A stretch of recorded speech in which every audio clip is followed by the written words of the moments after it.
I was cleaning my sidearm when my phone lit up with a number I didn't recognize. Unknown caller at 11:47 p.m. usually means one thing in my line of work. Someone's dead. I almost didn't answer, but something in my gut twisted, and I picked up. The voice on the other end said 6 words that dropped me to my knees. Your son was shot 7 times. Hit like, subscribe for more betrayal stories, and comment your city or country. My name is Dominic Ryder. 22 years as a Navy SEAL. I've been shot at in 14 countries, survived 2 helicopter crashes, and watched good men die in my arms. Nothing, and I mean nothing, prepared me for that phone call. Mr. Ryder? The voice was female, professional, detached. This is Dr. Paige Morgan from St. Michael's Trauma Center. Your son, Hunter Ryder, was brought in approximately 40 minutes ago with multiple gunshot wounds. My brain couldn't process the words. Hunter, gunshot wounds. My kid was a college student. He studied engineering. His biggest worry was passing calculus, not this. What happened? My voice came out steady. Training does that. Keeps you calm when everything inside is screaming. There was an incident during a traffic stop. The police shot him. I need you to get here immediately, Mr. Ryder. His condition is critical. The phone slipped from my hand. I sat there in my apartment in Virginia Beach, surrounded by mission photos and commendation plaques, and for the first time in 2 decades, I didn't know what to do. Hunter was 22. Same age I was when I graduated BUD/S. He had his mother's eyes and my stubborn streak. Last time we talked was 3 weeks ago, some argument about me missing his birthday again because of a deployment. He'd said I cared more about strangers overseas than my own family. I didn't even tell him he was wrong. I made it to the hospital in North Carolina in 4 hours. Drove through the night like a man possessed, running red lights, pushing my truck to 90 on empty highways. State troopers probably clocked me a dozen times, but I didn't care. My son was dying. The ICU was on the 3rd floor. Sterile white walls, fluorescent lights that hum too loud, that antiseptic smell that makes your stomach turn.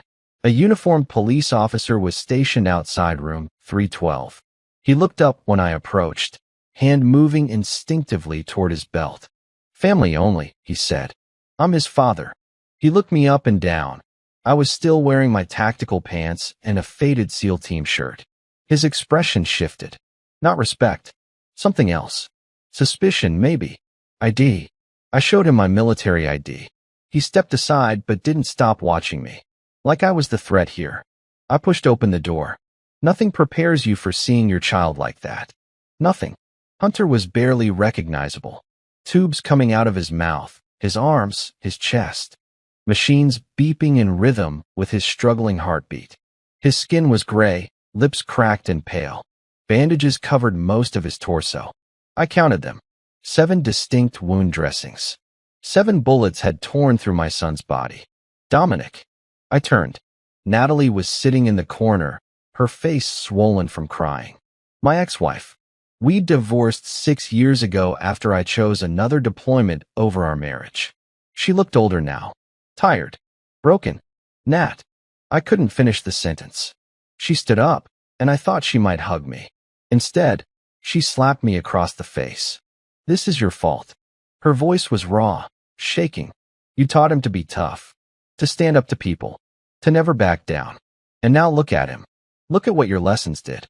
What are you talking about? What happened? She laughed bitterly, wiping her eyes. A traffic stop. He was driving home from his girlfriend's apartment. Some cop pulled him over for, I don't even know. Speeding? Broken taillight? And now our son is fighting for his life because he what? The police report says he resisted arrest, that he reached for something in the car, that the officer felt threatened and had no choice but to shoot. I looked back at Hunter, at my gentle, smart, awkward kid who still called me every Sunday even after I missed 100 of his calls. The boy who cried when our dog died, who volunteered at homeless shelters, who wanted to build bridges for a living. That's bullshit, I said quietly. Of course it's bullshit. Natalie's voice cracked. But what does that matter? The police have their story. They always do. And Hunter can't even tell us his side because he might not. She couldn't say it. Couldn't say the word. Die. A doctor entered, different from the one who called me. Young guy, maybe 30, with tired eyes. Mr. Ryder? I'm Dr. Felix Grant. I've been overseeing your son's care.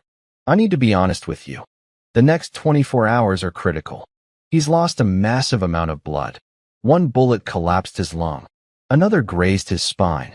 We've done everything we can surgically, but what? Even if he survives, there may be permanent damage. Paralysis. Organ failure. We don't know yet. I nodded slowly. SEALs are trained to compartmentalize. Lock away the emotion, focus on the mission. But standing there, looking at my dying son, I felt something I hadn't felt in 22 years of warfare. Helplessness. Can you tell me exactly what happened? I asked. The truth, not the police version. Dr. Grant glanced at the door, where that cop was still standing guard. He lowered his voice. Off the record, 7 gunshot wounds. All entry points are on his back and side, none in the front. Which means he was running away. The doctor said nothing, but his silence was answer enough. Natalie sat back down, sobbing into her hands. I wanted to comfort her, wanted to fall apart like she was. But I couldn't, because falling apart meant accepting this. And I wasn't ready to accept that my son was shot in the back by someone who swore an oath to protect him. There's something else, Dr. Grant said quietly. The police report, it's already been filed. The officer involved has been placed on administrative duty pending investigation. But Mr. Ryder, I've been an ER doctor for 8 years. I've seen police shootings before. This one, something doesn't feel right. The story they're telling doesn't match the evidence I'm seeing. What's the officer's name? Blake Griffin. He's been with the department for 8 years. No complaints on record. I memorized the name. Blake Griffin. After the doctor left, I sat beside Hunter's bed and took his hand. It was cold. Too cold. Machines beeped and hissed around us, breathing for him because his body couldn't anymore. I'm sorry, kid, I whispered. I'm sorry I wasn't there. I'm sorry I missed your birthday. I'm sorry for all of it. Natalie stood up, grabbed her purse. I'm going to get coffee. I can't sit here right now. She left, and I was alone with my son. That's when I noticed his phone on the bedside table.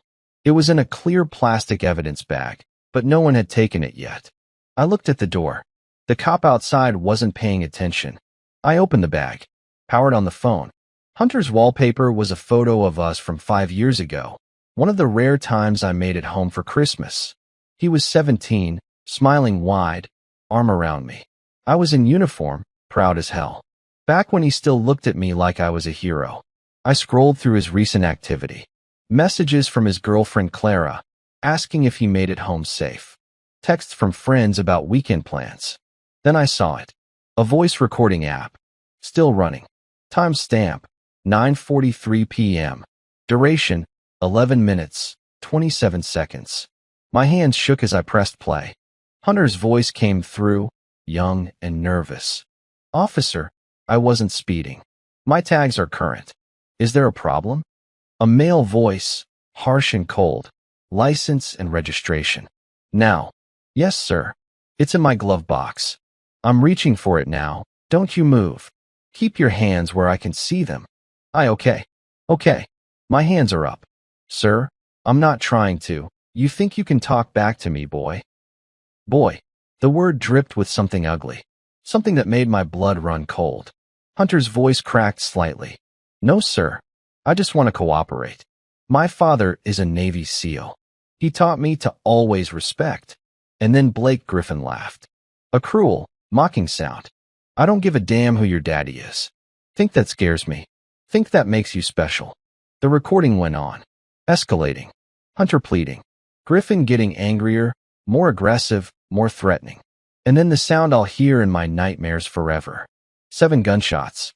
A body hitting the pavement. And silence. I sat there, phone trembling in my hand, listening to my son die. When Natalie came back with her coffee, she found me standing at the window, staring out at the parking lot. Dominic? You okay? I turned to face her. And she must have seen something in my eyes, something that reminded her of the man she married. The one who didn't come home from war zones the same.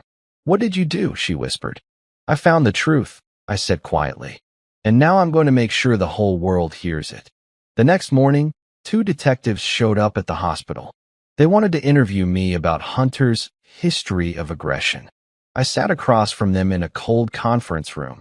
Detective Adrian Cole and his partner, a younger woman named Detective Morgan Pierce. They had folders, notepads, that practice sympathy look cops give to families before they destroy them. "Mr. Ryder, we understand this is difficult," Cole started. "But we need to ask you some questions about your son's behavior. Had he been acting erratically? Any drug use? Anger issues?" I stared at him. "My son is lying in ICU with 7 bullets in him. And you're asking me if he has anger issues?" Pierce shifted uncomfortably. "Sir, we're just trying to understand what happened." Officer Griffin filed his report. According to his statement, your son was pulled over for erratic driving, swerving between lanes, excessive speed. When asked for identification, Hunter became verbally aggressive and refused to comply. "That's a lie. Mr. Ryder, my son has never been aggressive a day in his life.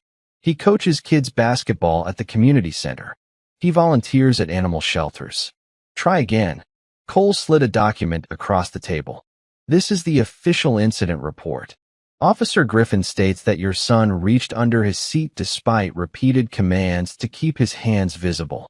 The officer perceived an immediate threat to his life and discharged his weapon." I picked up the report. "Read it slowly." Every word was carefully chosen. Sanitized. Legal language designed to cover their asses. 7 times, I said quietly. "He perceived a threat and shot my son 7 times. Officer Griffin is a decorated member of the force," Pierce said.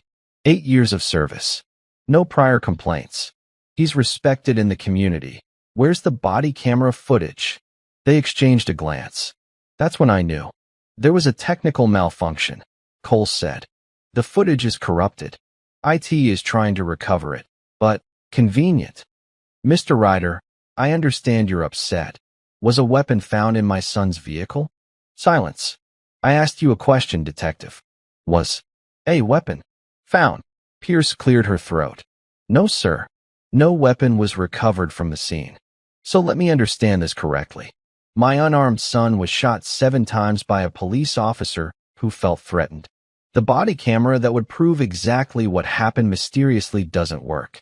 And now you're here trying to build a case that my kid deserved it. Cole stood up. We're done here. Mr. Ryder, I suggest you focus on your son's recovery and let us handle the investigation. Officer Griffin has rights too. He's on administrative leave, cooperating fully.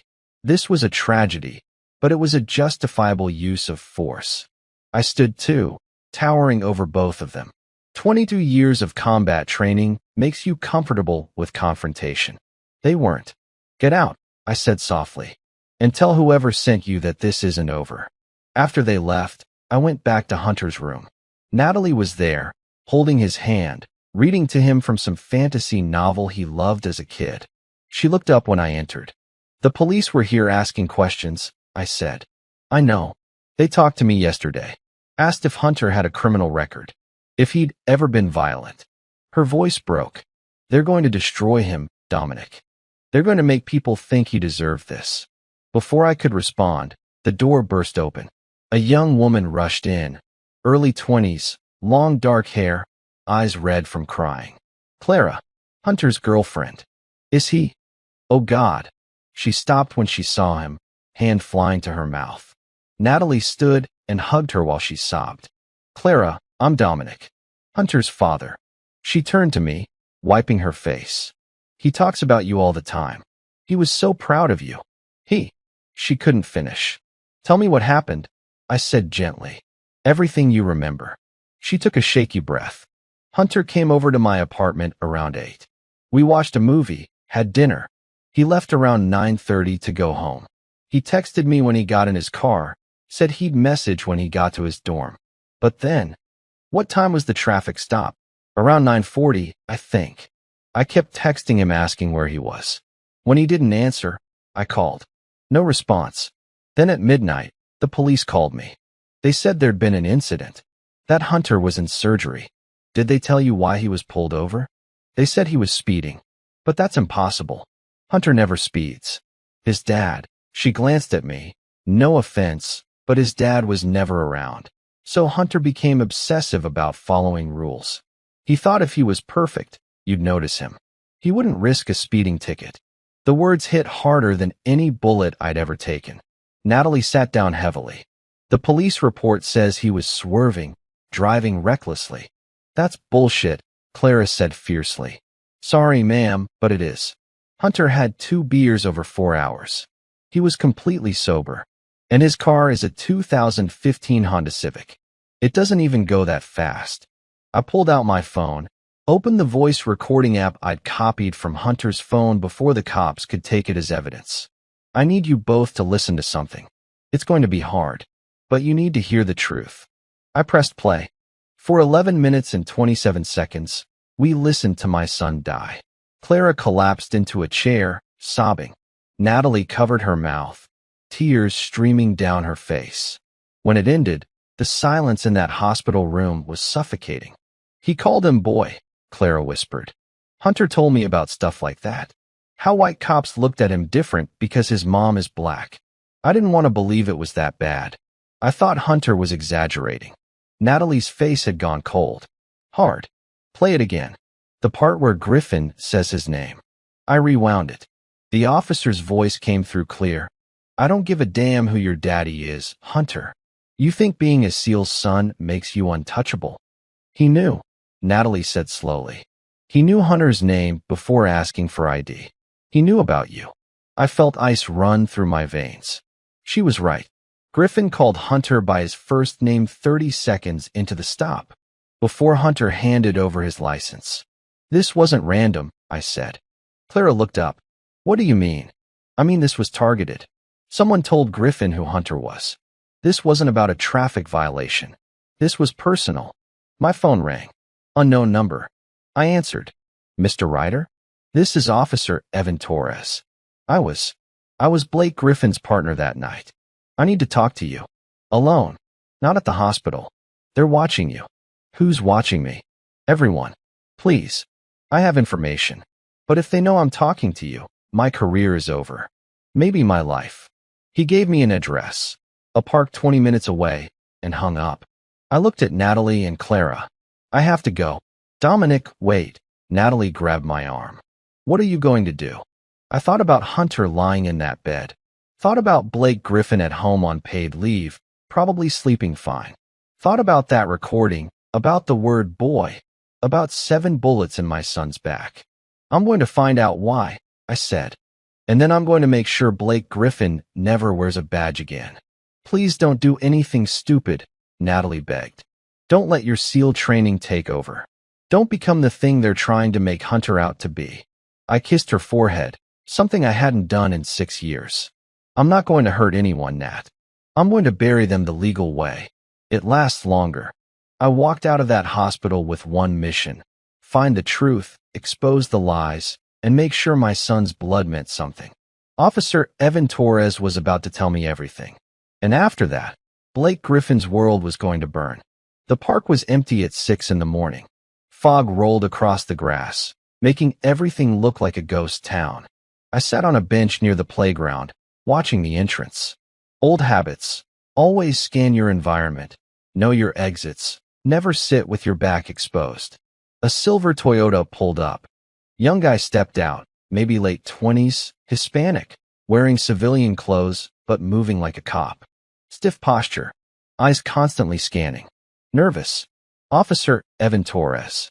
He sat down beside me, but didn't look at me. Just stared straight ahead at the empty swings. Thank you for coming, he said quietly. You said you had information. I need your word first. That you won't tell anyone where this came from. I have a wife. A baby daughter. If Blake finds out I talked, Blake Griffin doesn't scare me. He should. Evan finally turned to face me. His eyes were haunted. Mr. Ryder, I joined the force 3 years ago because I wanted to help my community. I believed in justice, in protecting people. Blake was my training officer. Everyone said he was solid. experienced. I was lucky to learn from him. And, and I was wrong. His voice cracked. That night, the night Hunter was pulled over. I was in the passenger seat. I saw everything. My hands clenched into fists. Then why the hell didn't you stop it? I tried. I swear to God, I tried. When Blake ran the plates and saw the registration, he started laughing. Said something like, Navy SEAL kid thinks he's special.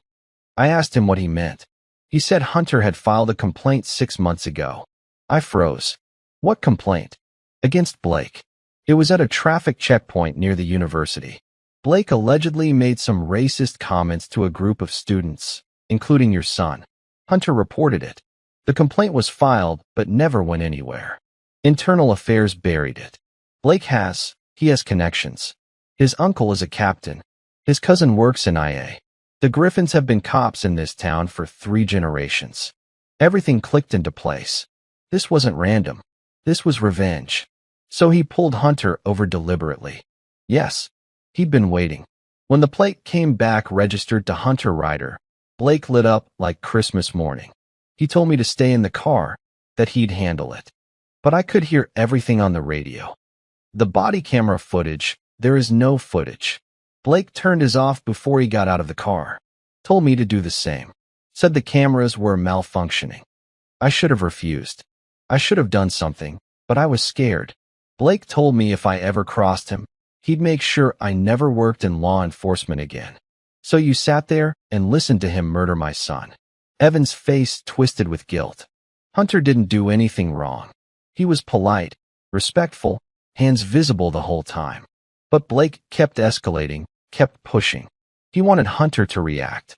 When your son mentioned being a SEAL's son, Blake lost it. Started talking about entitled kids and thinking you're above the law. And then he shot him. 7 times. I heard the shots.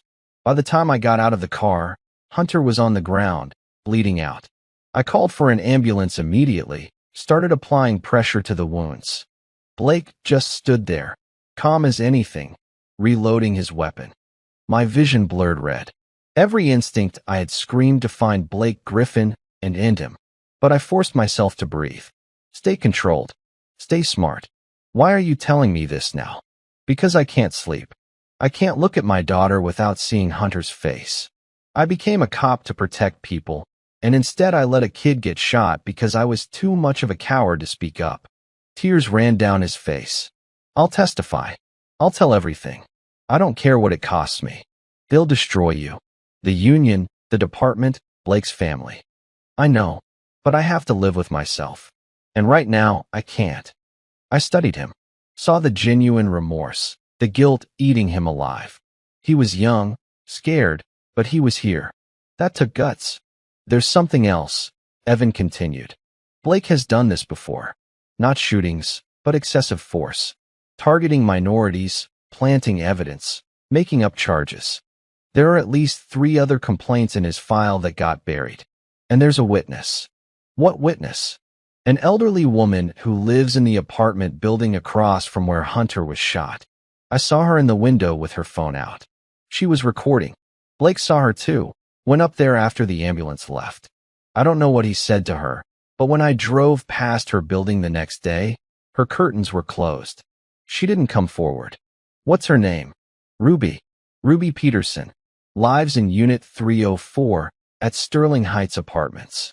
Mr. Ryder, if she has that video and you can convince her to share it, Blake is finished. The recording from Hunter's phone is audio. But video? That's irrefutable. I stood up. Thank you, Officer Torres. Evan. Call me Evan. I don't deserve the title right now. Evan, then. What you're doing takes courage. Real courage.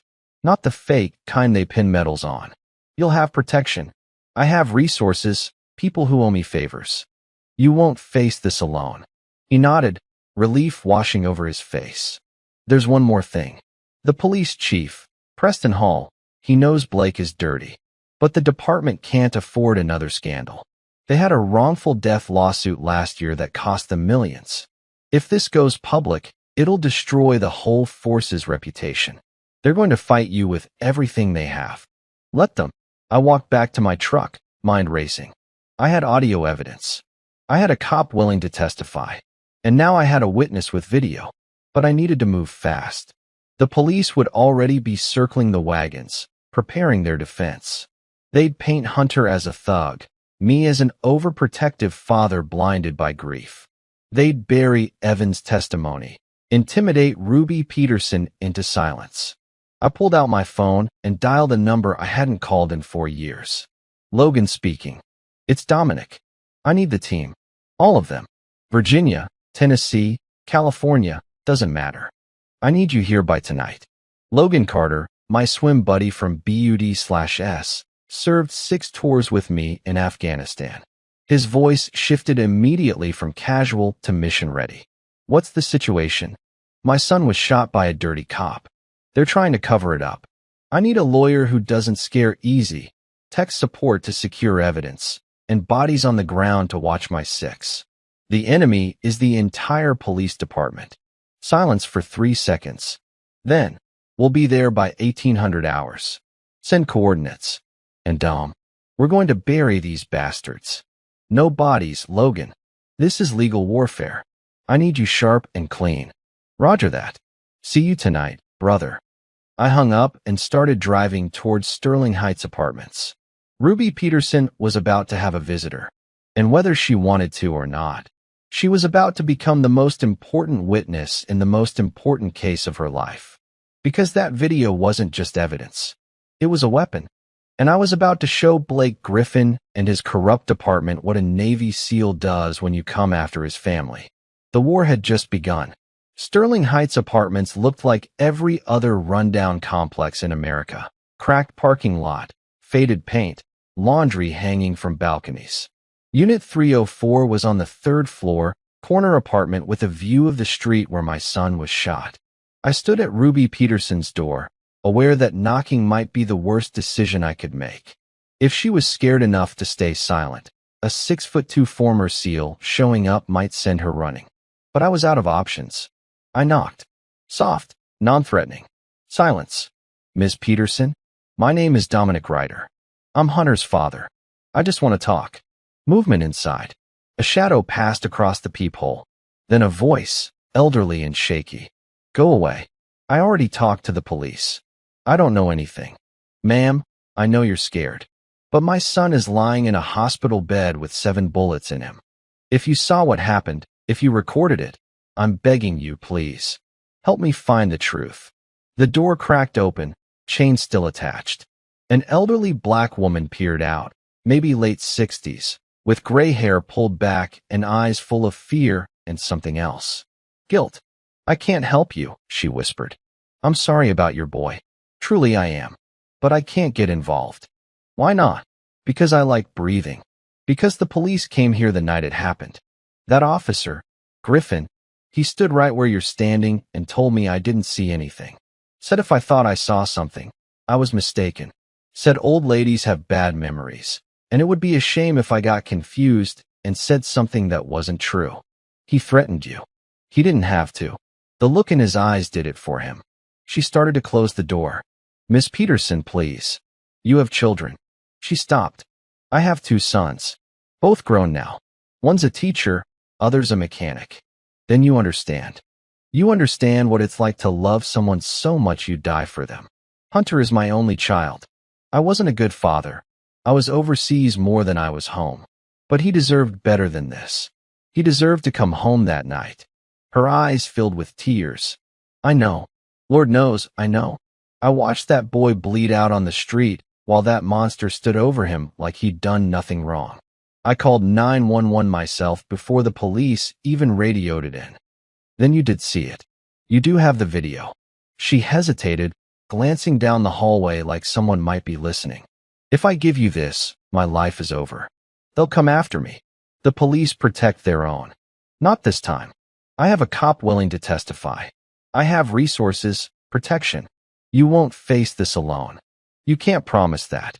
You're right. I can't promise you won't face consequences. But I can promise that if you stay silent, Blake Griffin will do this again. To someone else's son. Someone else's child. And you'll have to live with that. The words hit her hard. She closed her eyes, took a deep breath, then unlatched the chain. Get in here before someone sees you. Ruby's apartment was small but immaculate. Photos of her sons covered the walls, along with grandchildren. She led me to her kitchen table, hands shaking as she poured 2 cups of coffee. I was getting ready for bed when I heard the sirens, she began.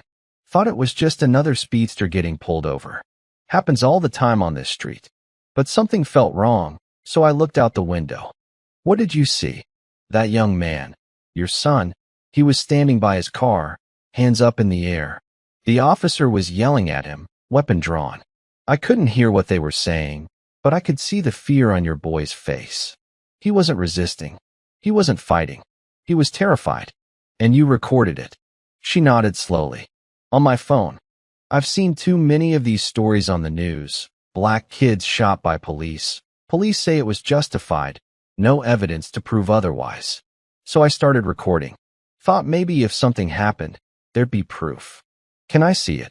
Ruby stood up, went to her bedroom, and came back with her phone. Her hands trembled as she opened the video app. She pressed play and handed it to me. The footage was shaky but clear. Hunter, illuminated by street lights and the police cruiser's headlights, standing with his hands raised. Blake Griffin, weapon drawn, shouting. Even without audio, the body language told the story. Hunter was surrendering. Griffin was aggressive. Then Hunter turned, like he was trying to get back in his car, or maybe just get away from the situation. That's when Griffin fired.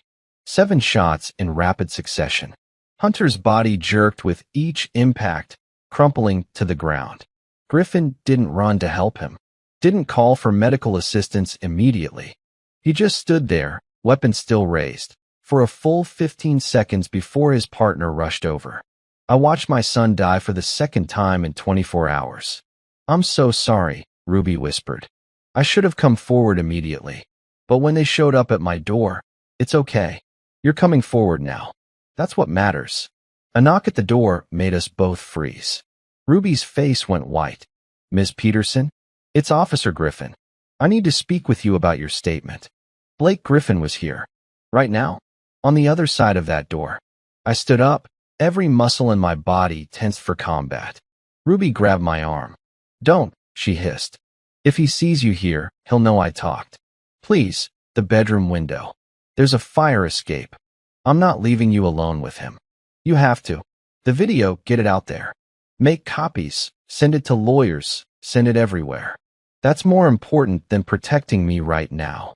She was right, but every instinct I had screamed to confront Griffin. To make him pay right here, right now. The knocking got louder. Ms. Peterson? I know you're home. Open the door. Ruby shoved her phone into my hands. Go. Please. For your son. I moved toward the bedroom, stopped at the doorway. I'm coming back for you. With lawyers, with protection. You're not facing this alone. Just make sure that video means something. I climbed out the fire escape as I heard Ruby open the front door, her voice trembling as she greeted the man who murdered my son.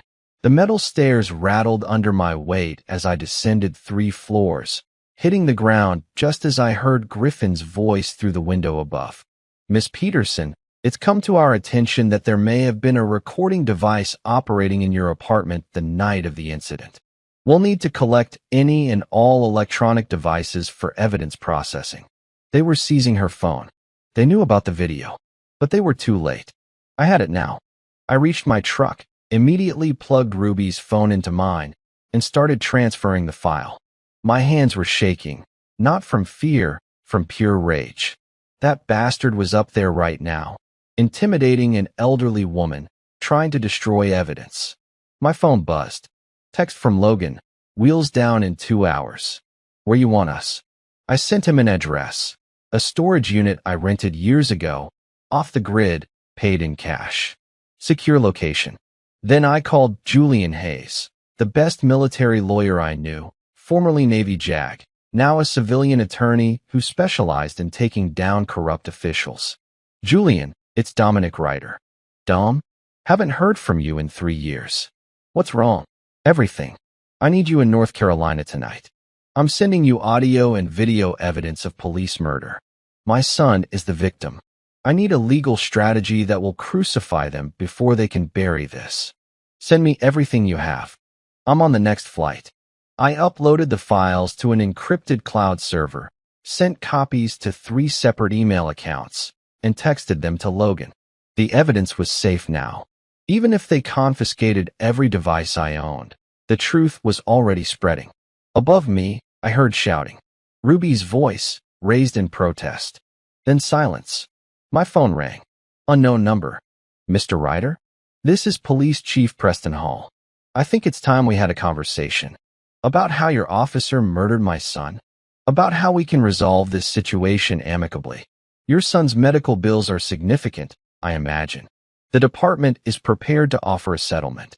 Full coverage of all medical expenses, a public apology, and Officer Griffin's resignation. But we need your cooperation. My cooperation? We need this to stay quiet. No media, no lawyers, no public spectacle.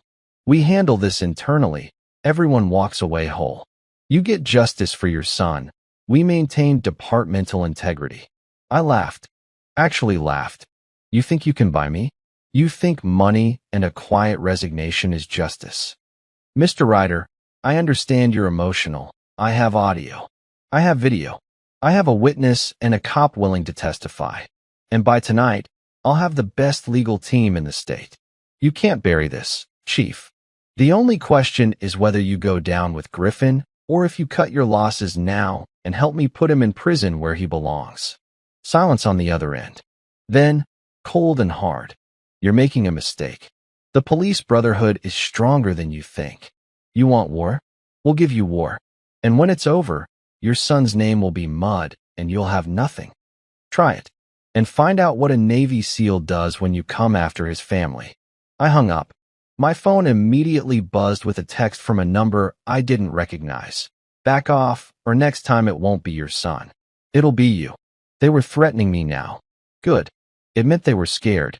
By the time Logan and the team arrived that evening, I had copies of everything distributed to 4 different lawyers, sent anonymously to 3 news organizations, and uploaded to a secure server that would automatically release everything if I didn't check in every 24 hours. The war Preston Hall promised? It had already started, and I had no intention of losing.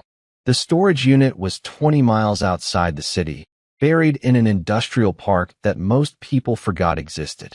I'd rented it 5 years ago under a different name, paid cash annually, kept emergency supplies there in case a mission went sideways and I needed to disappear. Tonight, it was serving a different purpose. War room. Logan arrived first, rolling up in a black pickup at exactly 1800 hours. He stepped out looking exactly like he did in Afghanistan. Lean, hard-edged, eyes that missed nothing. We'd bled together in Kandahar, survived an ambush in Helmand province that killed half our platoon. If I trusted anyone on this planet, it was him. Dumb. He gripped my hand, pulled me into a brief hug. How's Hunter? Still in ICU. Stable, but the doctors say he might never walk again. Logan's jaw tightened. We're going to bury the bastard who did this. 20 minutes later, 2 more trucks pulled in. Tristan Cole, our former communications specialist, now ran a private security firm in Tennessee. Mason Webb, demo expert turned investigator, built a reputation finding evidence the FBI couldn't. Both had dropped everything the second I called. Gentlemen, I said as they assembled inside the storage unit. Thank you for coming. You do the same for us, Mason said simply. What's the target? I laid out everything. The shooting, the audio recording, Ruby's video, Evan's testimony, the police department's threats. By the time I finished, all 3 men looked ready to start a war. So we have audio, video, and a cop willing to flip, Tristan summarized. That's a solid case. Why do you need us? Because they're going to fight dirty. The police chief already threatened me. Griffin has family connections throughout the department. They'll destroy evidence, intimidate witnesses, drag Hunter's name through the mud. I need people I trust watching my back.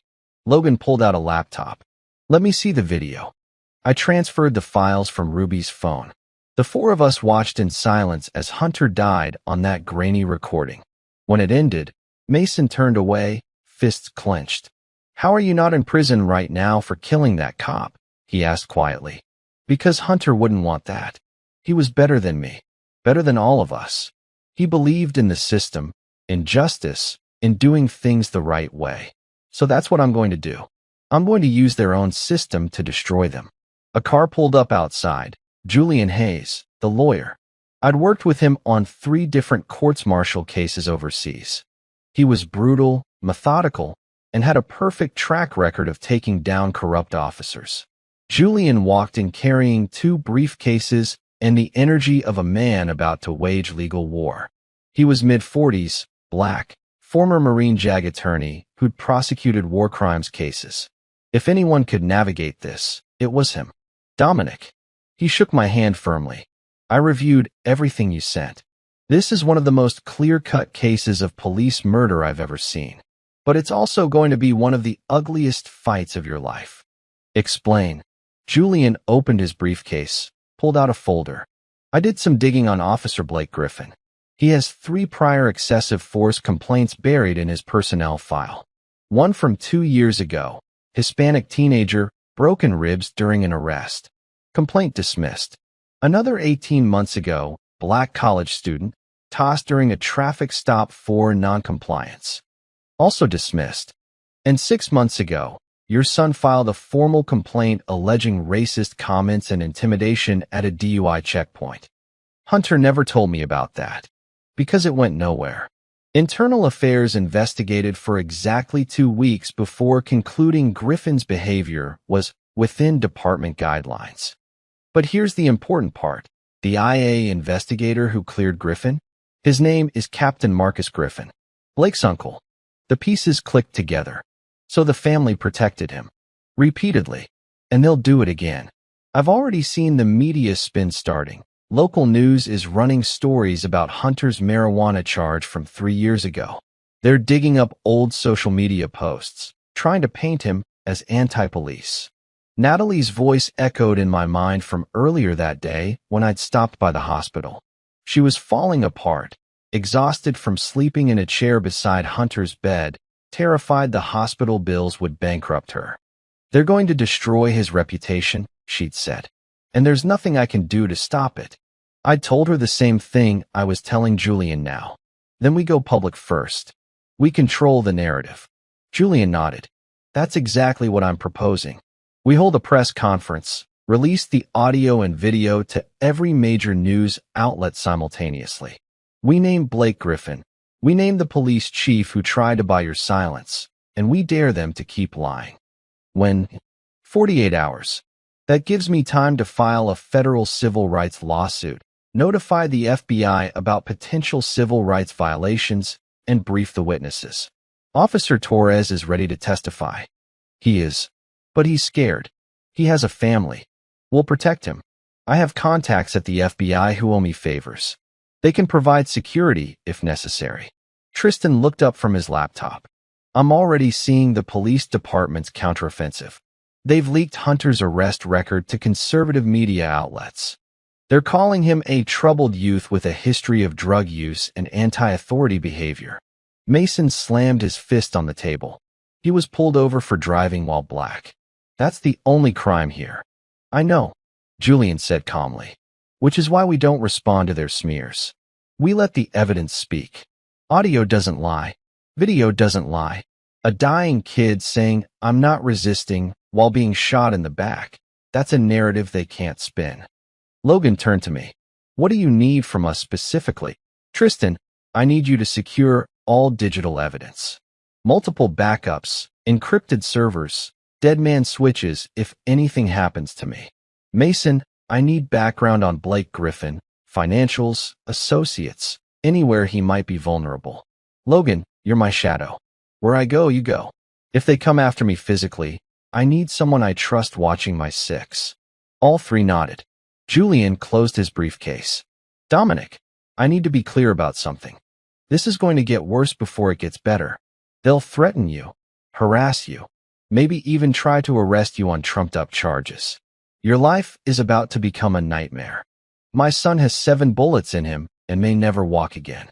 My life is already a nightmare. Fair enough. Then let's give them one too. We spent the next 3 hours planning every detail. Julian would coordinate with the FBI. Tristan would handle digital security and media outreach. Mason would investigate Griffin's background and connections. Logan would provide personal security for me, Natalie, and the witnesses. By midnight, we had a strategy. In 48 hours, the world would know what Blake Griffin did. And 30 days after that, we'd be in federal court demanding justice. As everyone prepared to leave, Logan pulled me aside. "How you holding up, brother?" I thought about Hunter lying in that hospital bed, about the recording of him begging for his life, about Ruby Peterson risking everything to give me that video, about Evan Torres breaking ranks to tell the truth. "I won't rest until Griffin is in prison," I said, "and neither will anyone in this room." Logan gripped my shoulder. "Then he's already done, because SEALs don't quit, and we don't lose." I looked at the team assembled in that storage unit. Warriors I'd served with, men who'd walked through hell beside me. We'd fought terrorists in a dozen countries. Now we were fighting corruption in our own. And this time, the enemy wore a badge. But that just meant we'd have to fight smarter. The war had officially begun. The morning of the press conference, I went back to check on Ruby Peterson. Julian needed her present to verify the video's authenticity, to put a face to the evidence. But when I called her number, it went straight to voicemail. When I texted, no response. Something was wrong. Logan drove with me to Sterling Heights Apartments. We took the stairs to the 3rd floor, moved quietly down the hallway. Ruby's door was closed, curtains drawn. No sounds from inside. I knocked. "Ms. Peterson?" "It's Dominic Ryder." Nothing. Logan tried the handle. Unlocked. We exchanged a glance. That wasn't good. I pushed the door open slowly, scanning for threats. The apartment was ransacked. Furniture overturned, drawers emptied, papers scattered everywhere.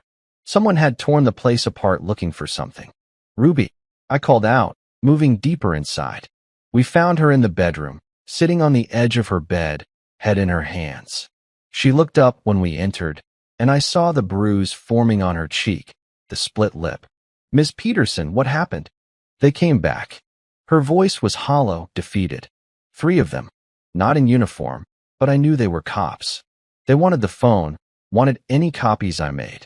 When I said I didn't have it anymore, She touched her face gingerly. "They made it clear what happens to people who testify against police." Rage flooded through me. Logan put a hand on my shoulder, steadying me. "Did you call 911? Logan asked. Ruby laughed bitterly. "And tell them what? That police officers assaulted me. They'd come right back and finish the job." "I'm not stupid." I knelt in front of her. "Miss Peterson, I'm getting you out of here. Right now.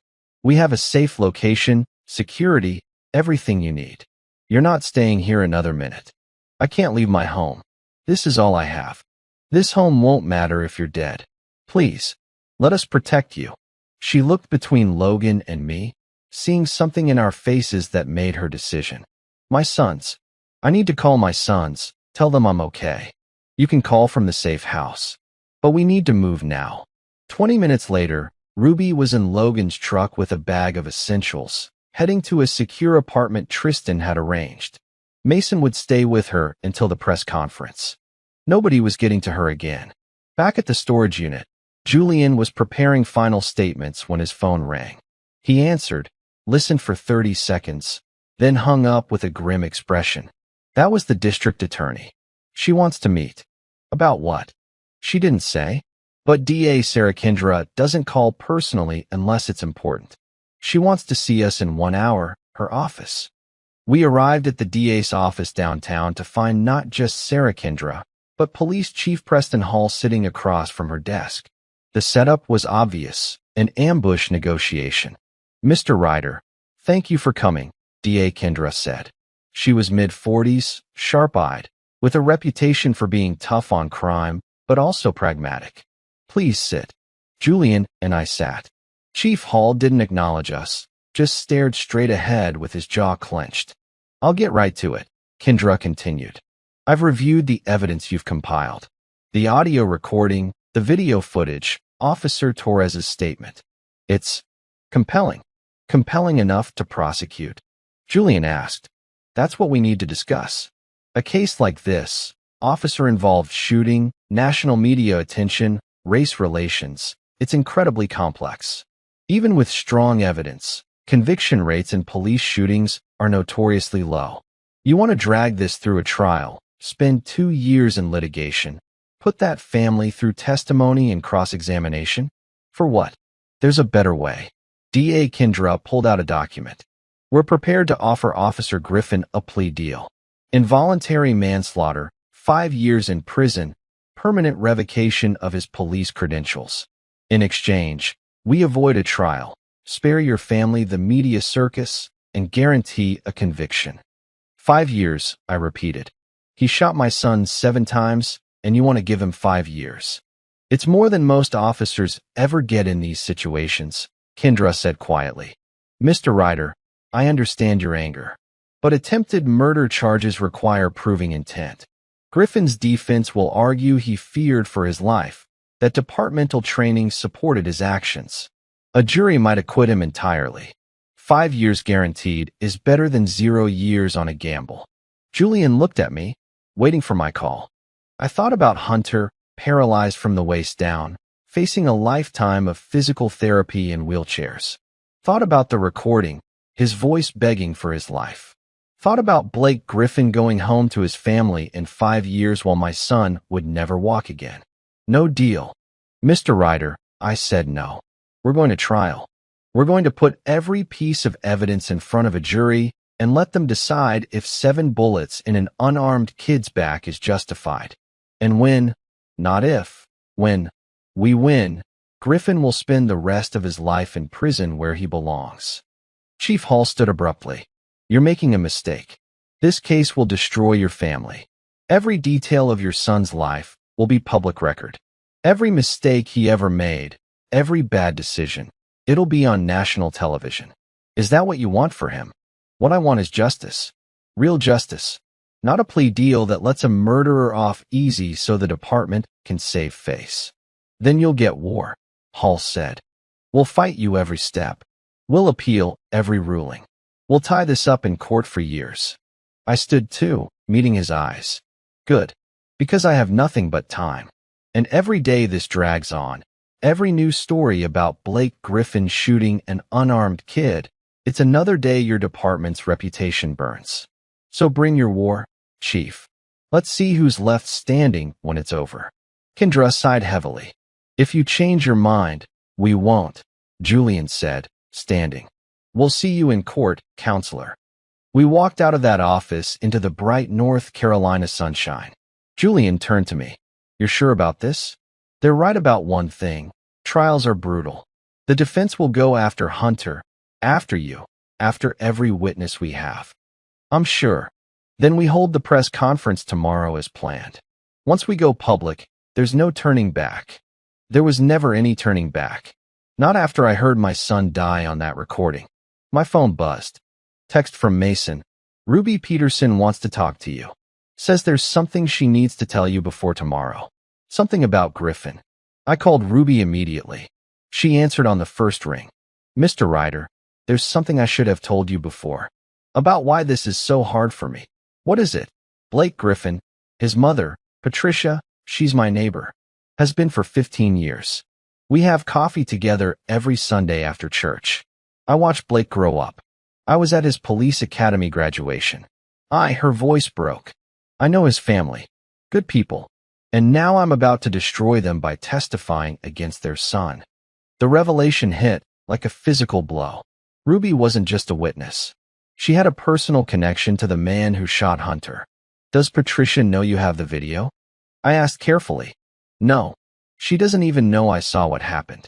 But when this goes public tomorrow, when I testify, she'll know I could have stayed silent and chose not to. It'll destroy our friendship. Maybe destroy her too. Ms. Peterson, I understand this is hard. No, you don't. Patricia is a good woman. She volunteers at the church, helps elderly folks with groceries, donated a kidney to her sister last year. And I'm about to tell the world her son is a murderer. She doesn't deserve that pain. I thought carefully about my next words. You're right. She doesn't deserve it. But neither did Hunter. Neither do all the other kids Blake Griffin targeted before my son. Sometimes the right thing hurts innocent people, but staying silent hurts more. Silence on the line. Then, I'll be there tomorrow. I'll testify. But I wanted you to know, this isn't easy for anyone. I know. And what you're doing. Choosing truth over comfort. That's real courage. After I hung up, Logan looked at me. That complicates things. Yeah, it does. Defense will use it. Say she has conflicted loyalties, that her testimony is emotionally compromised. Will it work? Doesn't matter. The video speaks for itself. Ruby's just the person who pressed record. Tomorrow, the world would see what Blake Griffin did. Tomorrow, the fight would become public. And tomorrow, there would be no more chances for deals or negotiations. We were all in. The press conference was held at Julian's law office downtown. We'd invited every major news outlet, local, national, cable networks. By 9 a.m., the lobby was packed with reporters, cameras, microphones. The energy was electric, predatory. They smelled blood. Julian stood at the podium, flanked by me on one side and Evan Torres on the other. Ruby Peterson sat in the front row, hands clasped tightly in her lap. Natalie had refused to come, said she couldn't handle the cameras yet. Clara sat beside Ruby, Hunter's girlfriend, looking small and terrified. Good morning, Julian began. My name is Julian Hayes, and I represent Dominic Ryder and his son, Hunter Ryder, age 22, who was shot 7 times by Officer Blake Griffin of the North Carolina Police Department during a traffic stop 11 days ago. Hunter Ryder was unarmed. He complied with all commands, and he was shot in the back while attempting to retreat from an escalating confrontation. The room erupted with questions. Julian raised his hand. We will take questions after we present the evidence. What you're about to see and hear is disturbing, but it is the truth. He played the audio first. Hunter's voice, young and scared, echoing through the speakers. Blake Griffin's cruel responses. The 7 gunshots. Silence. Some reporters looked away. Others leaned in closer, recording everything. Then came Ruby's video. Grainy but clear enough. Hunter with his hands raised. Griffin advancing, weapon drawn. Hunter turning, running. 7 muzzle flashes. Hunter's body crumpling. The room went completely silent. This is murder, Julian said quietly. Not a justified shooting. Not a split-second decision. This is a police officer executing an unarmed college student because he filed a complaint 6 months ago about racist behavior. We are filing federal civil rights charges, and we are demanding that Officer Blake Griffin be prosecuted to the fullest extent of the law. The questions came like a flood. Mr. Ryder, how is your son? Officer Torres, why are you testifying against your partner? Ms. Hayes, what response have you gotten from the police department? Julian handled most of it professionally, legally. But when a reporter asked me directly, Mr. Ryder, as a Navy SEAL, are you tempted to take justice into your own hands? I leaned into the microphone. My son taught me something I'd forgotten after 22 years of war. He taught me that real strength isn't violence. It's standing up for what's right even when the world tells you to sit down. Blake Griffin will face justice. Not from my hands. From the system he swore to uphold and then betrayed. The soundbite played on every news channel within an hour. By noon, the story had gone viral. Hashtag Justice for Hunter was trending nationally. Protest organizers mobilized outside the police headquarters. People held signs with Hunter's face, with the words 7 shots in bold letters. I watched it all from the hospital, sitting beside Hunter's bed. He was still unconscious, machines still breathing for him. But the doctors said his vitals were improving. Small victories. My phone wouldn't stop buzzing. Messages of support from old military buddies, from strangers, from people sharing their own stories of police violence.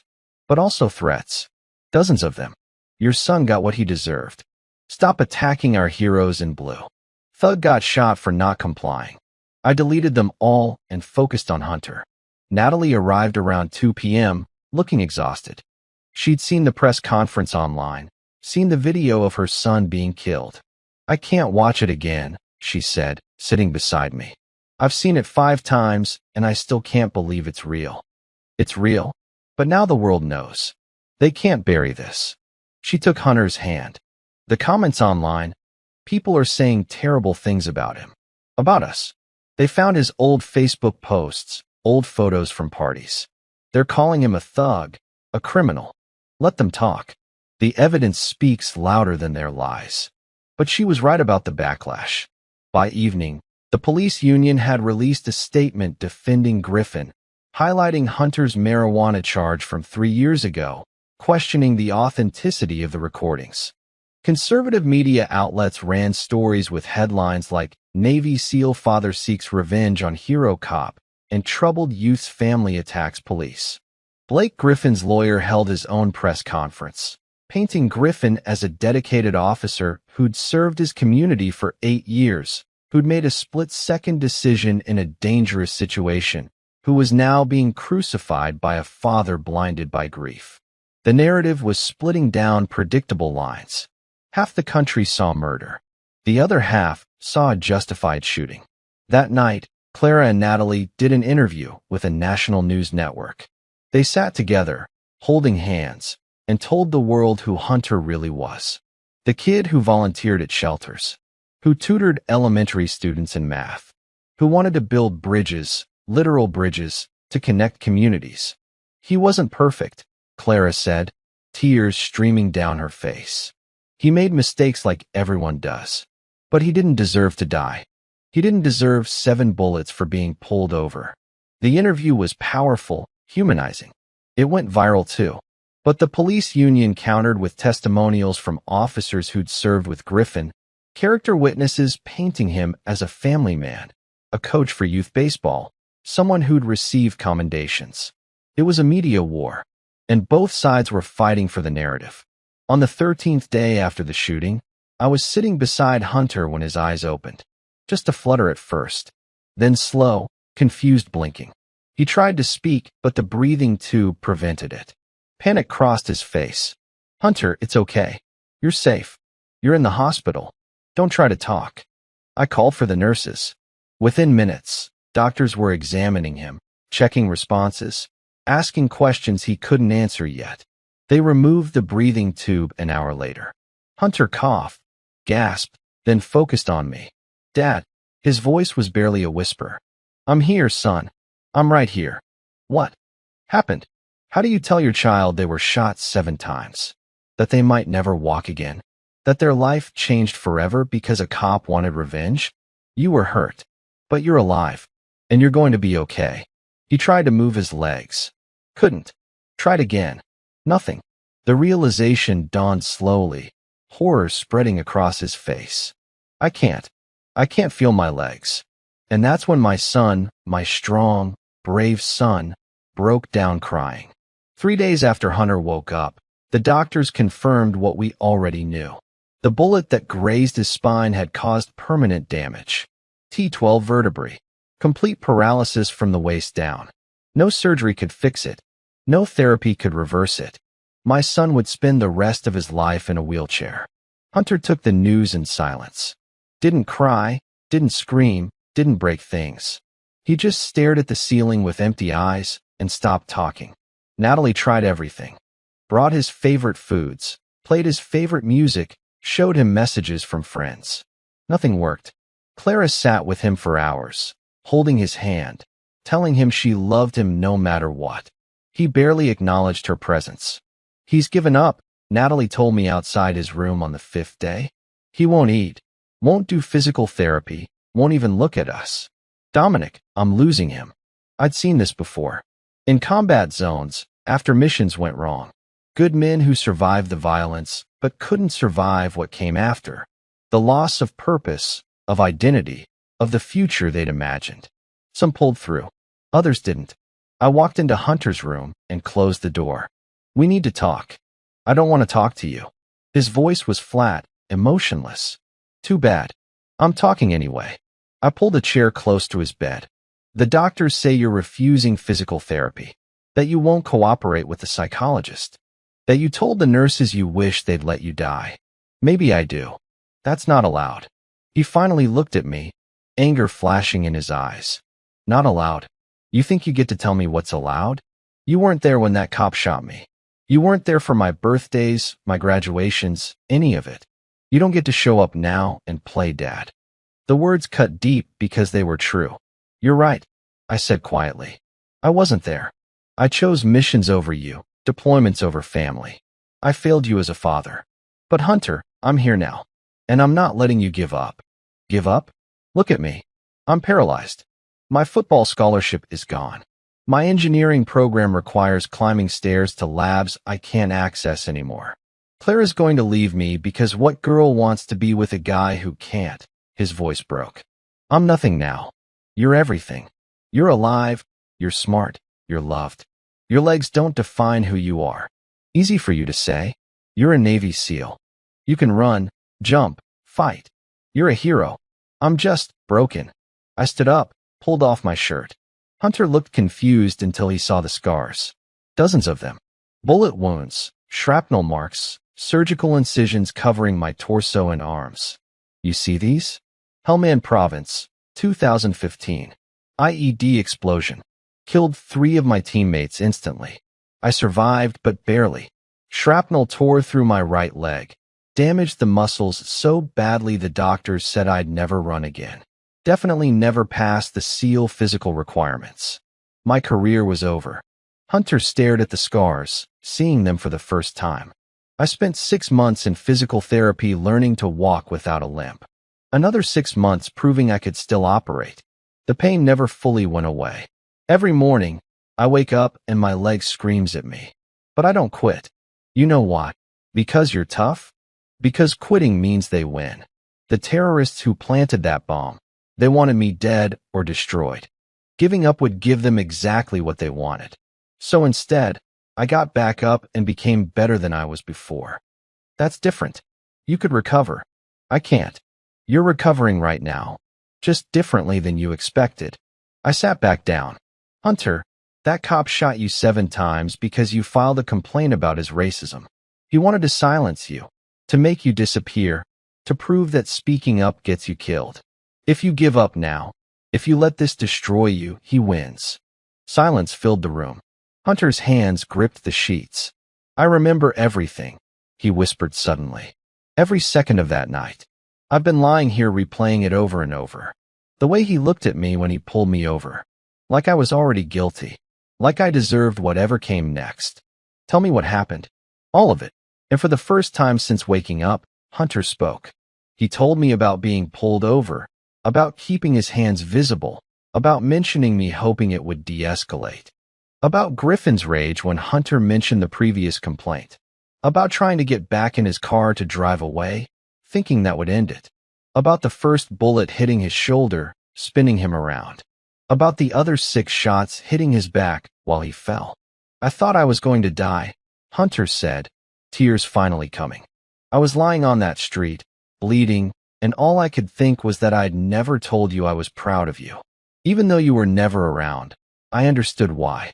You were protecting people, making the world safer. And I wanted to tell you that I got it, that I wasn't angry anymore. But I thought I'd never get the chance. I grabbed his hand, my own eyes wet. I'm proud of you, Hunter. Prouder than I've ever been of anything in my life. You stood up to a racist cop. You filed a complaint even knowing it might have consequences. You did everything right that night. And now you have a choice. What choice? You can let this break you. Or you can fight back. Julian needs you to testify. The jury needs to hear from you. See you. Understand what Griffin took from you. Your voice is the most powerful weapon we have. I don't want to be a victim on display. You won't be. You'll be a survivor who refuses to be silenced. There's a difference. Hunter was quiet for a long time. Then, what if I testify and he gets away with it anyway? What if the jury believes him? Then at least you tried. At least you stood up. That's all we can do. Stand up when it would be easier to stay down. Clara knocked softly and entered, carrying coffee. She stopped when she saw Hunter's face, saw something different there. I'll testify, Hunter said, looking at her. I'll tell them everything. And then I'm going to learn how to live in this chair. Because I'm not giving that bastard the satisfaction of destroying me."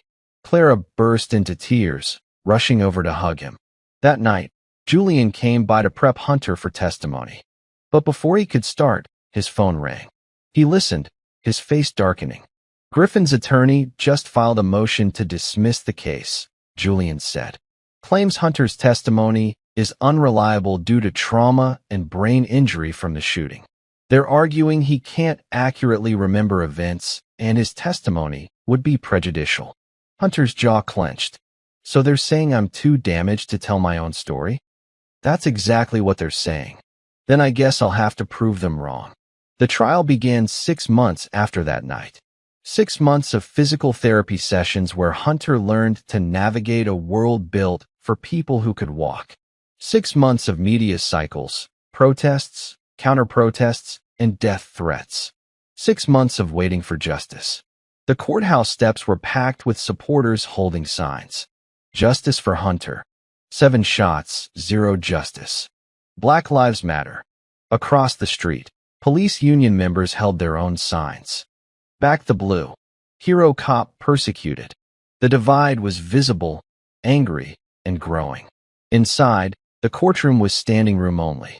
Judge Paige Morgan presided. A stern woman in her 50s with a reputation for running a tight courtroom and tolerating zero nonsense. Blake Griffin sat at the defense table in a suit, looking nothing like the aggressive cop from the video. His lawyer, Victor Brennan, was a legendary defense attorney who specialized in getting cops acquitted. Julian sat at our table, Hunter beside him in his wheelchair, me on the other side. Natalie and Clara sat in the front row behind us. Ruby Peterson was sequestered as a witness, waiting to testify. The jury selection had taken 2 weeks. 12 people who would decide if shooting an unarmed kid 7 times was murder or justified force. 8 white jurors, 3 black, 1 Latino. Not ideal, but Julian said it was the best we could do. Opening statements began. Julian stood, addressed the jury with calm authority. "Ladies and gentlemen, this case is about a young man who did everything right and still ended up with 7 bullets in his back. Hunter Ryder was pulled over on a quiet street. He complied with commands. He kept his hands visible. And Officer Blake Griffin shot him 7 times because Hunter had filed a complaint 6 months earlier about racist behavior. This isn't about split-second decisions or officer safety. This is about revenge. And by the end of this trial, you'll see exactly that."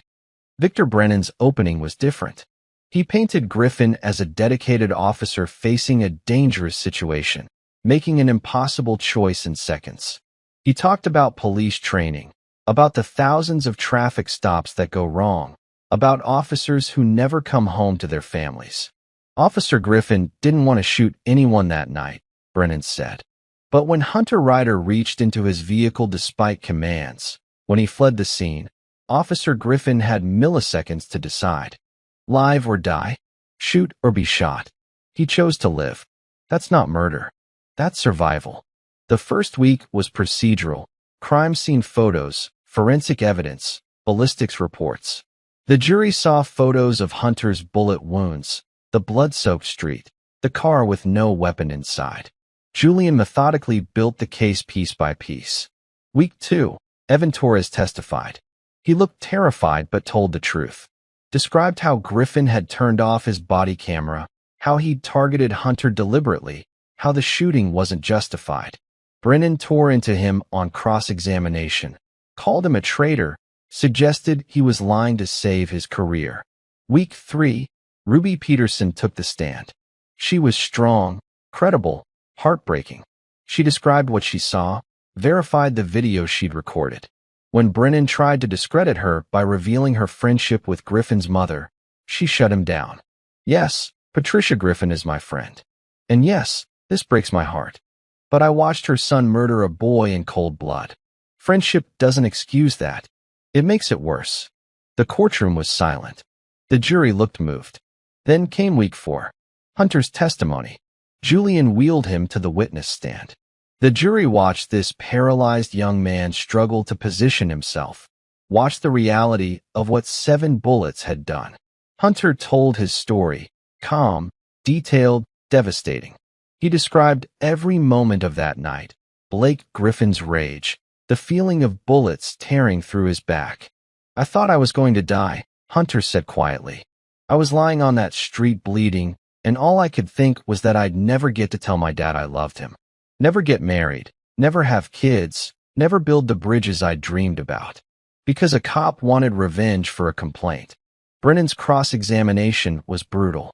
He questioned Hunter's memory, suggested the trauma had distorted his recollection, implied he'd been high despite toxicology reports proving otherwise. But Hunter held firm, never wavered, never broke. By the end of his testimony, even some of the skeptical jurors looked convinced. That's when everything changed. Victor Brennan stood for redirect. "Your Honor, the defense would like to introduce new evidence regarding the character and background of Dominic Ryder, as it speaks directly to the environment in which Hunter Ryder was raised and his attitudes toward authority." Julian shot to his feet. "Objection. Mr. Ryder isn't on trial here. The defense argues it's relevant to understanding the family dynamics and Hunter's behavior during the traffic stop." Judge Morgan considered. "I'll allow it. But tread carefully, Mr. Brennan." Brennan pulled out a folder. "Mr. Dominic Ryder served as a Navy SEAL for 22 years. Highly decorated. Multiple combat deployments. However, what the prosecution hasn't told you is that Mr. Ryder has a classified disciplinary action in his military record from 2019. My blood ran cold. No, they couldn't have accessed that. It was sealed. In Kandahar Province, Afghanistan, Mr. Ryder's unit conducted a raid on a suspected terrorist compound. During that raid, 4 civilians were killed, including 2 children. An investigation found that Mr. Ryder's team used excessive force and failed to properly identify targets. While charges were ultimately not filed due to the fog of war, the incident resulted in official reprimands and Mr. Ryder's early retirement. The courtroom erupted. Reporters scrambled for phones. Jurors looked at me with new eyes, not as a grieving father, but as a potential killer. Julian was yelling objections, but I couldn't hear him over the ringing in my ears. That mission, those faces, the children who'd been in the wrong place at the wrong time. It had destroyed me, haunted my dreams for years, been the real reason I'd left the military. And now it was public, weaponized. The defense contends, Brennan continued, that Hunter Ryder was raised by a man with a history of violence, a man who taught his son that rules don't apply to them, that authority can be challenged. This context is crucial to understanding why Hunter behaved aggressively during the traffic stop. That's a lie. I stood up, shaking. Logan grabbed my arm, pulled me back down. Judge Morgan's gavel cracked. "Mr. Ryder, sit down or you'll be removed from this courtroom." The media cycle that night was brutal. Navy SEAL father's dark past revealed. Violent man raised violent son. Afghanistan atrocities surface in police shooting trial. Natalie wouldn't even look at me. "You never told me. About those children. About what you did. It was classified. And it was an accident. We had bad intelligence. You killed children, Dominic. And you never said a word." Hunter was equally devastated. "Is it true? Did you kill innocent people? It was war. Things went wrong. But Hunter, that has nothing to do with what Griffin did to you, doesn't it?" The jury thinks it does. They think I learned violence from you. The defense had done exactly what they intended, shifted the narrative from Griffin's actions to my past. Made the trial about me instead of the man who shot my son. Closing arguments came 2 days later. Both sides made their final pitches. Then the jury deliberated. 12 hours passed. Then 24. Then 48. The longer they stayed out, the worse our chances. A quick verdict would have meant clear guilt. A long deliberation meant doubt. On the 3rd day, the jury sent a note. They had a verdict. We filed back into the courtroom. Griffin stood, flanked by his lawyers. Hunter sat in his wheelchair, gripping the armrests. Natalie held Clara's hand. I stood alone, feeling every eye in that courtroom judging me. Judge Morgan addressed the jury. Have you reached a verdict? The foreman stood. We have, Your Honor. On the charge of attempted murder in the first degree, how do you find? The pause felt eternal. Hunter's future, Griffin's freedom, justice itself, everything balanced on the next words. We find the defendant. We find the defendant, Blake Griffin, guilty of attempted murder in the second degree. The courtroom exploded. Griffin's wife screamed, collapsing into her mother's arms. Police officers in the gallery shouted protests. Supporters behind us cheered, crying, embracing. Judge Morgan's gavel cracked repeatedly, demanding order. Hunter dropped his head into his hands, shoulders shaking. Clara wrapped her arms around him from behind, sobbing into his neck. Natalie grabbed my arm, tears streaming down her face. I felt nothing. No relief, no joy, no satisfaction. Just emptiness. Blake Griffin stood motionless at the defense table, face pale, hands trembling. His lawyer was already filing verbal notice of appeal. But it didn't matter. The jury had spoken.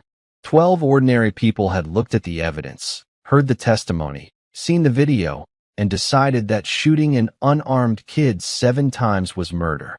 Judge Morgan scheduled sentencing for 3 weeks later. Griffin was remanded into custody immediately. As bailiffs led him away in handcuffs, he looked back at his family one last time. His teenage daughter was sobbing, reaching for him. His wife looked destroyed, hollow. I thought about Ruby Peterson, sitting somewhere in the courthouse, knowing she'd just helped convict her friend's son. The cost of truth wasn't cheap for anyone. Outside the courthouse, the scene was chaos. News crews everywhere, protesters chanting, police forming barriers to keep the crowd separated. Julian held an impromptu press conference on the steps. Today, justice was served. But this victory is bittersweet. Hunter Ryder will never walk again. His dreams of playing football, of living the life he planned, those are gone forever. No verdict changes that. What we hope is that this sends a message. Police officers are not above the law. When they abuse their power, when they target citizens because of race or revenge, there will be consequences. Reporters shouted questions. Mr. Ryder, how do you feel about the verdict? I stepped to the microphone. Hunter had wheeled himself beside me, wanting to be part of this moment. I feel like we did what we had to do, I said quietly. But there are no winners here. Blake Griffin's children will grow up without their father. His wife lost her husband. Ruby Peterson lost her friend. My son lost his legs. Everyone lost something. That's not victory. That's just what justice costs sometimes. Hunter spoke next, voice stronger than I'd heard it in months. I want to say something to other young people who might face situations like mine. Film everything. Know your rights. Stay calm even when they're trying to make you react. And understand that speaking up has consequences, but staying silent has worse ones. I filed that complaint 6 months before I was shot. If I'd stayed quiet, maybe I'd still be walking. But Griffin would still be out there, targeting other kids. I'd make the same choice again. The clip went viral within an hour. 3 weeks later, we returned for sentencing. The courtroom was packed again, but the energy was different. Heavier. More final.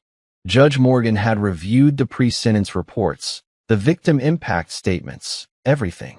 She looked at Griffin, who stood before her in an orange jumpsuit, no longer the confident officer, but a broken man. Mr. Griffin, you were entrusted with immense power, the power to protect, to serve, to uphold the law. Instead, you abused that power in the most horrific way imaginable. You targeted a young man because he dared to file a complaint about your behavior. You shot him 7 times, leaving him paralyzed for life. And then you tried to cover it up, threatened witnesses, and showed no remorse. Griffin's lawyer had submitted letters from his family, from fellow officers, from community members he'd helped over the years. Character witnesses painted him as a devoted father, a Little League coach, someone who'd done good work alongside the terrible thing he'd done. I've read the letters on your behalf, Judge Morgan continued. I understand you have a family. I understand you've done positive things in your community. But none of that erases what you did to Hunter Ryder. The jury found you guilty of attempted murder in the second degree. The sentencing guidelines suggest 15 to 25 years. After careful consideration, I'm sentencing you to 20 years in state prison, with no possibility of parole for 15 years. Griffin's legs buckled. His lawyer caught him. His family wailed in the gallery. 20 years. He'd be in his 50s when he got out. His kids would be grown. His life as he knew it was over. Judge Morgan wasn't finished. Additionally, you are permanently barred from any law enforcement position in any jurisdiction. Your pension is forfeit, and you will pay restitution to the Ryder family for medical expenses and ongoing care costs. She banged her gavel. This court is adjourned. In the hallway outside, Blake Griffin's mother approached me. Patricia Griffin, the woman who Ruby Peterson had coffee with every Sunday. She looked 10 years older than she had at the trial start. Mr. Ryder, she said, voice shaking. I need you to know something. Blake was my son, and I love him. But what he did to your boy, there's no excuse. I'm sorry. I'm so sorry. She walked away before I could respond, leaving me standing there with words I didn't know how to say. Ruby found me an hour later at a coffee shop near the courthouse. She sat down across from me without asking, looking exhausted. Patricia won't speak to me, she said quietly. 30 years of friendship gone. Her whole family has cut me off. They say I betrayed them. You told the truth. Truth has a price. I'm learning that. She took a sip of her coffee. But I'd do it again. Because every time I close my eyes, I see that boy bleeding on the street. And I know if I'd stayed silent, it would have happened to someone else. Thank you, I said, for being brave when it mattered. You're welcome. How's Hunter doing? Learning to live with what he can't change. It's hard, but he's stronger than I ever was at his age. Ruby stood to leave, then paused. Mr. Ryder, that stuff they brought up about Afghanistan. About the civilians. I don't know what happened there, and maybe I don't need to. But I know you're a good father who fought for his son when the whole system tried to bury him. That's what matters. After she left, I sat alone thinking about everything we'd lost to get here. Hunter's legs, Griffin's freedom, Patricia's son, Ruby's friendship, my own reputation, now forever marked by those deaths in Kandahar. Was it worth it? I thought about Blake Griffin in prison, facing 2 decades behind bars. About the other cops who'd think twice before abusing their power. About Hunter, who'd found purpose in advocacy despite losing his physical freedom. Justice wasn't clean. It wasn't satisfying. It was messy and complicated and hurt everyone it touched. But it was necessary. That night, I visited Hunter at the apartment he now shared with Clara.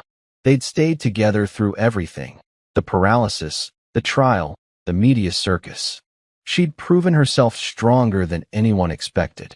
Dad, Hunter said as I walked in. I've been thinking about something. What's that? I want to start a foundation for families dealing with police violence. Legal support, counseling, medical expenses. Use my settlement money from the civil lawsuit to help other people fight back. The civil suit against the police department had settled quietly for $4.2 million. Blood money, Natalie called it. But Hunter saw it differently. I can't change what happened to me, he continued. But I can make sure the next person who gets shot by a dirty cop has resources I didn't have at first. Maybe save someone else's legs. Or life. I looked at my son, 23 years old, paralyzed, traumatized, but somehow still believing he could make things better. He'd become the man I'd pretended to be. The hero I'd never actually been. That's a good idea, I said. What are you going to call it? The 7 Shots Foundation. Because every bullet that hit me should mean something. Should help someone. Clara smiled, proud. We're already talking to lawyers about setting it up. And Hunter's been invited to speak at 3 universities next semester about police reform. My son had found his purpose, not in building bridges over rivers, but in building bridges between broken systems and broken people. I'm proud of you, I said. More than you'll ever know. I learned from the best, Hunter replied. You taught me that SEALs don't quit. Well, neither do I. We talked for hours that night. About the foundation, about the future, about healing.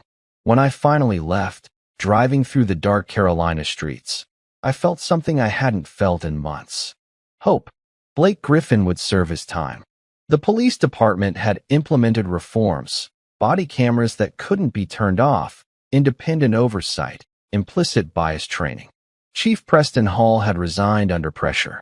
Officer Evan Torres was training new recruits, teaching them the right way to do the job. The system hadn't changed completely, but it had moved. Inches, not miles. But still, 1 year from that traffic stop, my son was alive, purposeful, and fighting for others. That had to mean something. That had to be enough. 2 years after that traffic stop, I stood in a university auditorium watching my son address 300 students about police accountability and civil rights. Hunter sat in his wheelchair at center stage, confident, articulate, transformed. "They tried to make me a statistic," he said into the microphone. "Another black kid shot by police. Another file buried in a drawer somewhere. But I'm still here.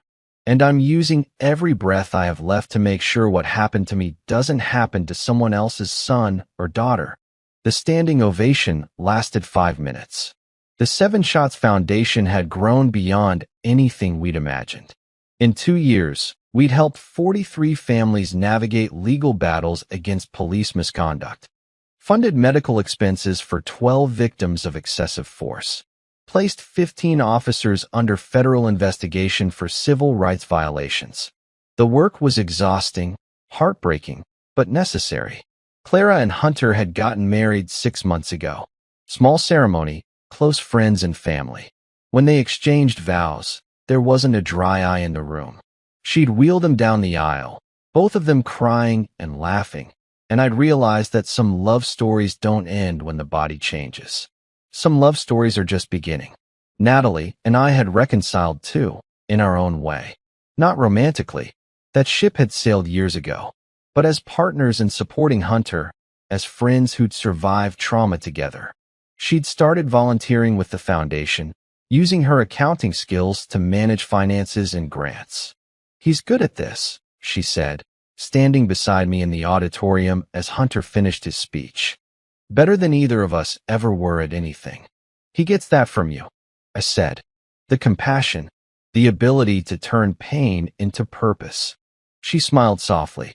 "He gets the stubbornness from you, the refusal to quit." Logan, Tristan, and Mason had all become board members of the foundation. These warriors who'd fought terrorists overseas were now fighting corruption at home. Different enemy, same mission, protect the innocent. Julian Hayes had taken on 3 more police misconduct cases pro bono, winning 2 and settling the 3rd. He'd become one of the most feared civil rights attorneys in the state. Blake Griffin's conviction had opened doors, made prosecutors less afraid to charge officers, juries less willing to give automatic passes. Ruby Peterson had moved to Tennessee to live with her son after Patricia Griffin and the rest of the neighborhood turned on her. But she video called Hunter every Sunday, checking on him, sharing stories, staying connected to the young man she'd helped save. Officer Evan Torres was now a sergeant, running a training program focused on de-escalation and constitutional policing. He'd testified in 4 more cases against bad cops, earning a reputation as the officer who wouldn't stay silent. Some called him a traitor. Others called him a hero. He just called himself a man trying to live with himself. Blake Griffin sat in a maximum security prison, serving year 3 of his 20-year sentence. I'd heard through the grapevine that he'd been attacked twice by inmates who didn't take kindly to cops, that he spent most of his time in protective custody, isolated, bitter. His wife had divorced him. His kids rarely visited. I felt no satisfaction in his suffering, just a hollow acknowledgement that actions have consequences. After Hunter's speech, we went to dinner. Hunter, Clara, Natalie, Logan, Julian, and me. 6 people bound together by tragedy and triumph. "I got a call from a publisher today," Hunter said over appetizers. "They want me to write a book about everything that happened. From the shooting through the trial, through the foundation. They think it could help people. Are you going to do it?" Clara asked. "I think so. But I want to do it right. Not a revenge story. Not a victim narrative. A survival story. About choosing to stand up when it would be easier to stay down. What are you going to call it? Natalie asked. Hunter smiled. 7 bullets, 1 voice. Because they tried to silence me and failed. That night, driving home alone, I thought about the journey we'd all taken. Started with a phone call that dropped me to my knees. Ended with my son standing, metaphorically, taller than I ever had. I'd killed people in my military career. Some deserved it. Some were accidents, tragedies I'd carry forever. But I'd never saved anyone the way Hunter was saving people now. Never built something that would outlast me. My son had become my hero. The next morning, I visited the street where it happened. Sterling Heights Apartments. The place where Hunter was shot. Someone had painted a mural on the building. Hunter's face, surrounded by the words, 7 shots won't silence us, and justice heals. I stood there for a long time, remembering that night, the blood on the pavement, the sound of gunshots echoing. Then I thought about everything that came after. The fight, the trial, the foundation, the healing. Blake Griffin had tried to destroy my son. Instead, he'd awakened something in Hunter that might never have surfaced otherwise. Purpose, passion, the understanding that one person can make a difference. Was it worth the cost? Hunter's legs, his athletic dreams, his pain? I'd never say yes to that question. Never glorify trauma or pretend good outcomes justify terrible actions. But I could say this. Hunter took his tragedy and transformed it into something meaningful. And that transformation was entirely his choice, his strength, his legacy. A text from Hunter came through. Dad, Foundation just got a $500,000 grant from a civil rights organization. We can help so many more families now. Thank you for teaching me to fight. I texted back. You taught yourself, son. I just watched in awe. 2 years ago, I'd been a Navy SEAL defined by missions and medals. Today, I was a father defined by my son's courage. And somehow, that felt like the achievement I'd been chasing my whole life. Blake Griffin was in prison. The police department had reformed. The foundation was growing. Hunter was thriving. Justice wasn't perfect, but it was real. And sometimes, that's all we can ask for. I want to ask you something that's been on my mind throughout this entire journey. If you were in Hunter's position, paralyzed and fighting for justice, would you have found the strength to turn your pain into purpose the way he did? Really think about that. Now, I'd love to know where you're watching this from. Drop your city or country in the comments below. I want to see how far this story has reached and connect with each one of you who took the time to listen. If this story moved you, if Hunter's courage inspired you, or if you believe justice matters even when it's hard to achieve, please show your support by hitting that like button and subscribing to the channel. Your support helps us bring more powerful stories like this one. Stories that matter, stories that make you think, stories that remind us why we fight for what's right. We'll meet again soon with another thriller, another epic revenge story that'll keep you on the edge of your seat. Until then, take care of yourselves and the people you love. Life can change in 7 shots. Make sure you're living it with purpose. And here's what I really need from you. Tell me in the comments what kind of stories you want to hear next. Military justice stories? Family betrayal? Revenge against corruption? Underdog victories? Let me know, and I'll bring you exactly the stories you're passionate about. This channel exists because of you, so your voice matters. Thank you for being here. Thank you for listening. And thank you for believing that one voice, one story, one person can change everything. See you in the next one.